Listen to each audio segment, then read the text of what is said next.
You wake up. Your head is pounding. The room is spinning. You don't remember falling asleep. You check your phone. 4:47 a.m. 14 missed calls, all from unknown numbers. Your inbox is flooded. One message keeps repeating across news apps, social media, everything. Wanted for questioning. Police seek suspect in downtown financial district robbery. Shaking. You look at your clothes. The shirt you wore yesterday is on the floor, and there's something dark on the cuff. Maybe dirt. Maybe not. Your phone rings. Unknown number. You answer. A voice, cold, official, terrifying. This is Detective Morrison. We need you to come in for questioning. Immediately. You hang up. You're innocent. You know you're innocent. But somehow, you run.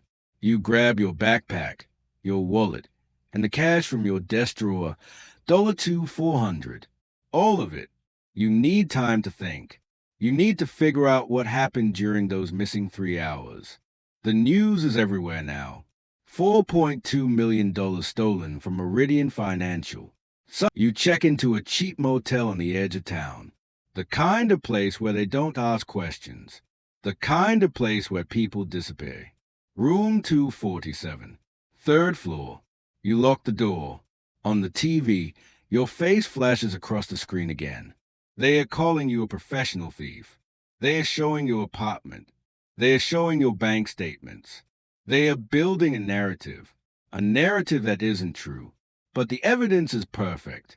Security footage from the building. Except it's not you.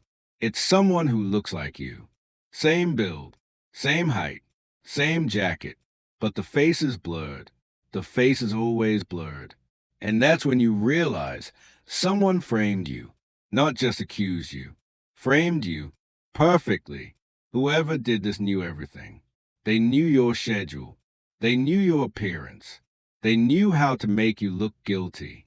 Your phone buzzes. Unknown number again. This time, you answer. Hello. The voice says, I know what you're thinking. I know you didn't do it. Your blood goes cold. Who are you? Someone who needs to talk to you. Someone who can help. But first, you need to understand what's really happening here. What was taken tonight wasn't just money. It was leverage, power, and you're the perfect person to take the fall for it. The line goes dead. You're trembling now because you realize this isn't about a robbery anymore. This is about something much bigger. Something that involves people powerful enough to frame you for a crime you don't remember. People who can erase 3 hours of your life. The next morning, there's an envelope slipped under your door. Inside, a phone number and location. The storage facility on Hartley Street. Unit 42. Tonight, 10 p.m. You shouldn't go. Every instinct tells you not to go. You go. The storage facility is abandoned. Rows of metal doors stretching into darkness. Your footsteps echo as you walk to Unit 42. The door is already open. Inside, 2 laptop screens, stacks of cash, and a single manila folder with your name on it. You open it. Photographs, financial records, a complete biography of your life. But also something else, a video file. You press play. It's you. Definitely you. You're in a car, driving through the city. But you don't remember this. Your face is blank. Your eyes are empty. You're moving like a puppet on strings. A man, mid-50s, expensive suit, cold eyes. My name is Victor. Piece of paper across the table. But here's where it gets interesting. The robbery was a test, a proof of concept, and you passed. Your body moved perfectly under the influence. You didn't resist. You didn't hesitate. I won't do this again, you say. I'll go to the police. Victor smiles. And tell them what? That you were drugged without your knowledge? That you can't remember a crime you clearly committed? They have your DNA. They have your fingerprints. They have footage of your face. He leans in. The only reason you're not in a cell right now is because I made show of it. The only reason you're alive is because I'm keeping you alive. And the only way you survive this is by doing exactly what I tell you to do. He slides a thick envelope across the table. $50,000 for your corporation. You look at the money. What do you want from me? Victor's smile widens. Your cooperation. For the next job. And the one after that. And the one after that. It's been 3 days since you met Victor. 3 days of following instructions. 3 days of preparing. The target this time, a private bank in the financial district. $6.8 million in cash. But this time, you know what's coming. Victor hands you a glass of water. The compound is dissolved in it. Tasteless, colorless, untraceable. Drink, he says. You hesitate. Drink, and you get $100,000. Refuse, and your face gets sent to every police station in the country with instructions to shoot on sight. You drink. The world starts to blur almost immediately. Your hands feel heavy. Your thoughts become fuzzy. You're walking. You don't remember standing up, but you're walking. You're inside the bank. You don't remember the drive, but you know the layout perfectly. Every camera, every guard position, every exit. 3 other people are with you. You don't remember meeting them, but you move together like a perfect unit. When you wake up, you're in a different motel room. 4 hours have passed. On the news, second major robbery in a week. Police suspect connection to previous crime. Your face is on the screen again. But this time, the evidence is even more overwhelming. This time, there are witnesses. They describe you perfectly. Every detail. You're spiraling now. You're becoming the criminal. Not because you are one, but because your body is being used as a puppet for someone else's crimes. Your phone rings. Victor, congratulations. You just made $100,000. You're now responsible for helping steal $10.8 million in 12 days. The police are looking for you everywhere. Your family thinks you're a monster, and you still don't remember any of it. He pauses. The question is, are you going to keep fighting, or are you going to accept what you are? By the 5th job, something changes. You stop fighting it. Maybe it's the money.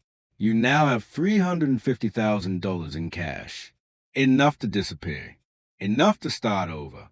Maybe it's the realization that you're untouchable. The police can't catch you because you don't remember committing the crimes. Your fingerprints, your DNA, your face, they're all at the scene. But your mind is blank. You could pass a polygraph. You could beat any interrogation. Maybe it's something else. Maybe you're becoming what they made you. Victor introduces you to the network. There are others like you. Dozens of them. All those before each job. All building perfect cover stories through blackout memory. All making insane amounts of money. There's Marcus, a former accountant who's stolen $23 million. There's Sarah, a young woman from Colorado who's been part of 5 operations. There's David. He doesn't talk much, but rumor is he's been in the game for 3 years. You're not alone. You're part of something. A meeting happens in a penthouse downtown. 30 people. All criminals. All victims. All willing participants. Victor stands at the front. What we've created here is a perfect crime operation. No memories. No consciousness of guilt. Perfect execution. And perfect loyalty, because every single one of you is a target on your back. He shows projections on the walls. Numbers. Maps. Operations spanning 5 countries. Total theft, $287 million. And we're just getting started, Victor says. He turns to you directly. You've been selected for something special. We want you to help run operations.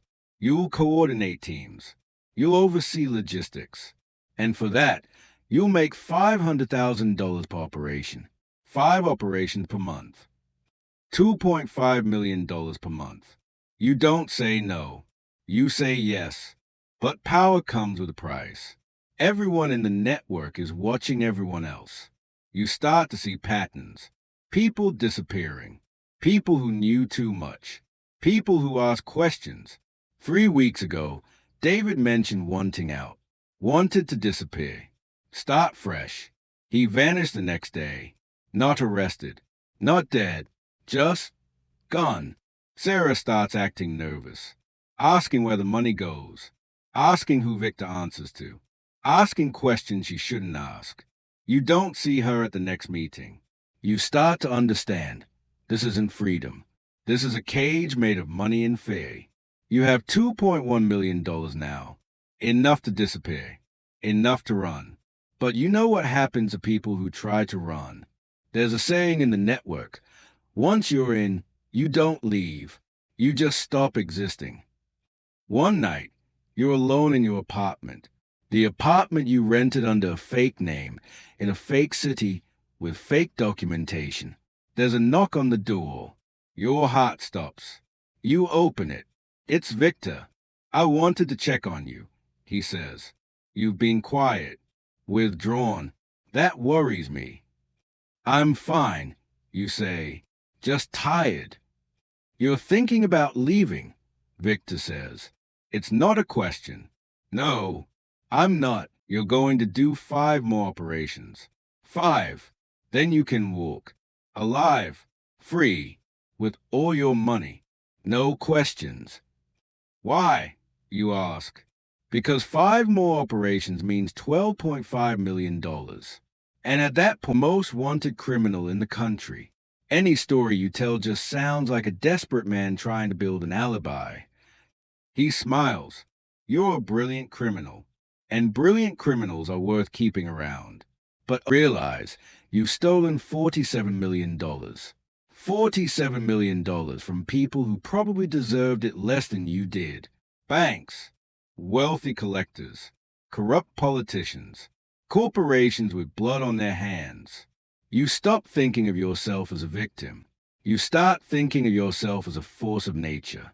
At the 10th operation, Victor, you see his vulnerabilities. You see everything. And then you see his daughter, 5 years old, playing in his office while he works late. For the first time in months, you feel something.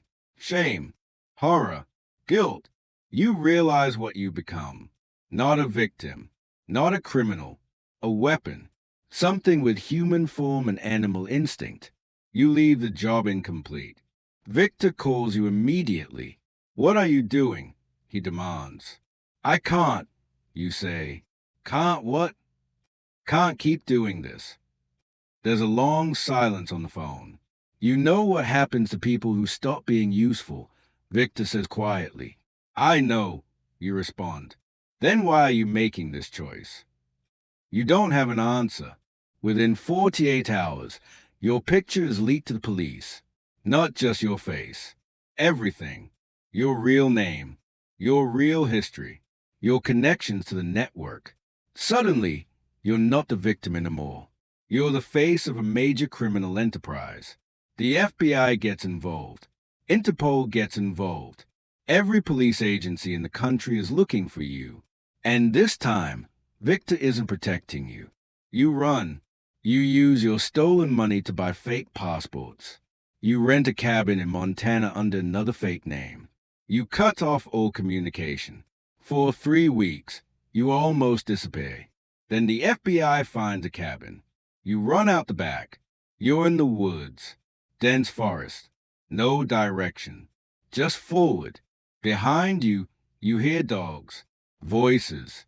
The sound of a manhunt. You run for 18 hours straight. You end up at a river. Dead end. The sound of helicopters above. You're trapped. They have you surrounded. The weapons drawn. The voices coming through speakers telling you to put your hands in the air. You turn around slowly. There's nowhere to go. A sniper has a laser pointed at your chest. An FBI agent approaches. Weapon drawn. On your knees, he says. You kneel. As the cuffs go on, you think about the missing 3 hours. The original robbery. The crime you don't remember. You think about Victor. The network. The money. You think about who you were before all this started, and you realize you can't even remember that person anymore. The interrogation room is white, bright, sterile. Two detectives sit across from you. Detective Morrison and Detective Shaw. They both look tired. Help us understand, Morrison says. You were the first person we connected to the robbery network. How many operations are we talking about? You don't answer. We've traced $89 million in stolen funds. We've identified 17 members of your network. 7 of them are already in custody. The rest are either dead or disappeared. He slides a photo across the table. It's Victor, dead. A bullet through his forehead. Your boss decided to clean house, Shaw says. Eliminate loose ends. You were supposed to be next. But you ran, Morrison continues, before he could clean you up. That bought you some goodwill, helped you get apprehended by us instead of by him. They are quiet for a moment. Here's what we know, Shaw says. You didn't remember the first robbery. Medical tests confirm that. Traces of a sedative in your system consistent with chemically induced amnesia. You were a victim initially. Morrison leans forward. But you weren't a victim by operations 5 and 6 and 7. Were you? You don't answer. The thing about being used as a tool, Morrison continues, is that eventually you learn how to be a weapon on your own. They offer you a deal. Cooperate. Testify. Give them the entire network, and the amnesia defense might work. Might reduce your sentence. Might let you see daylight before you're 50. So you talk. You tell them everything. Every operation. Every location. Every member of the network you remember. They record hours of testimony. Days of debriefing. And with each word, you realize the story is changing. Because now, you're not a victim who was used. You're leverage. On day 6 of testimony, you see it in the detectives' faces. They believe you. They believe about the amnesia. They believe about the drugging. They also believe you became a willing participant. The question, Morrison asks on day 7, is what were you thinking? When you knew what was happening, why did you keep doing it? You sit in silence for a long time.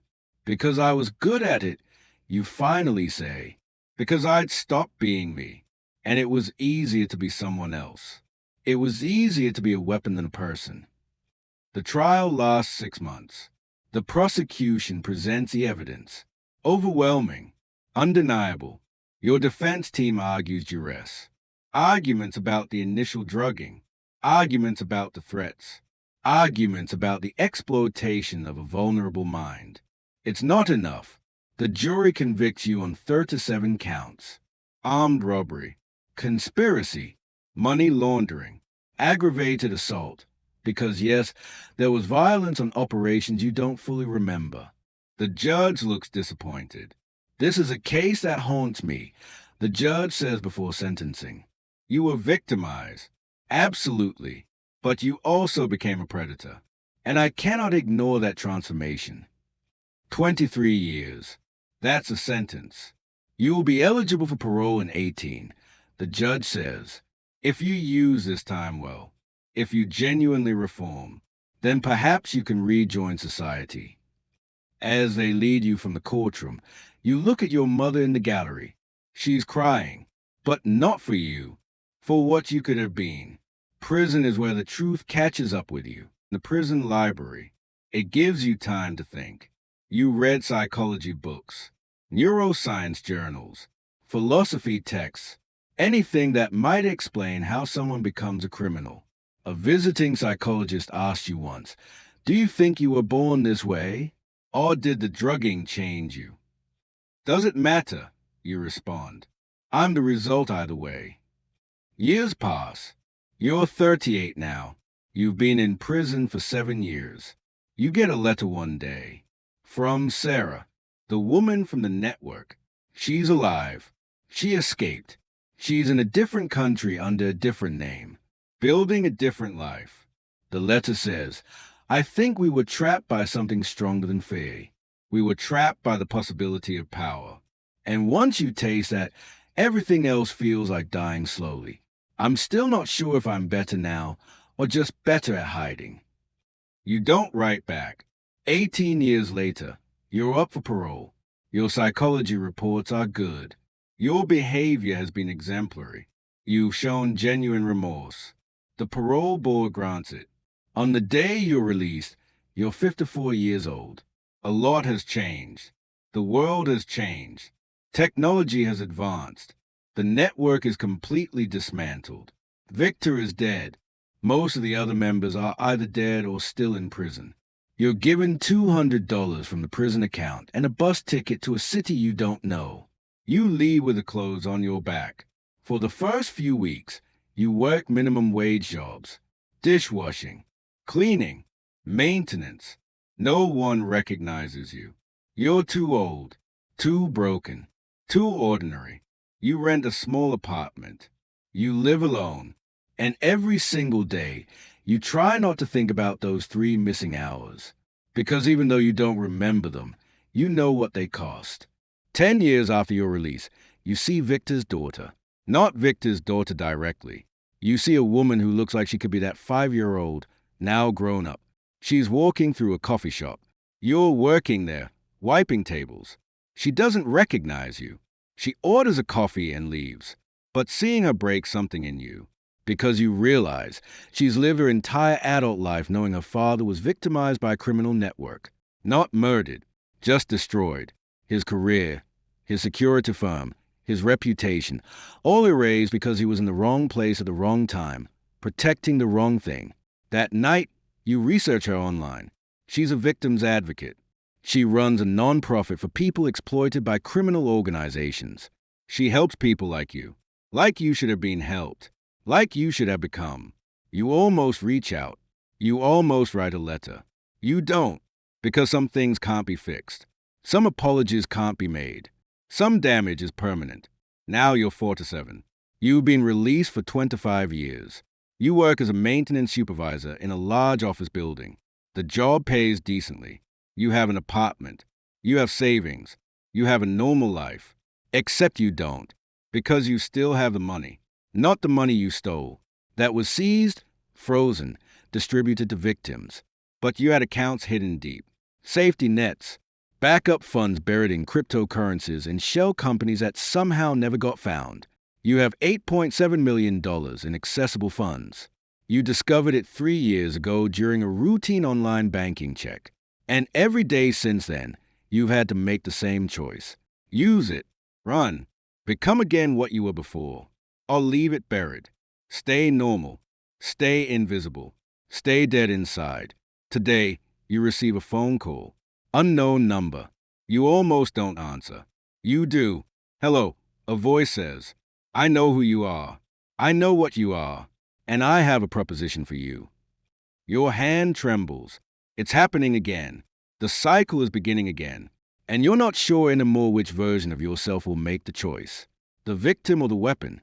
The criminal or the ghost, the man you were or the thing you became. I'm listening, you hear yourself say. And in that moment, you realize the truth. There are some choices that, once made, never really get unmade. There are some people who, once transformed, never really go back. And there are some crimes that don't require remembering. They require becoming.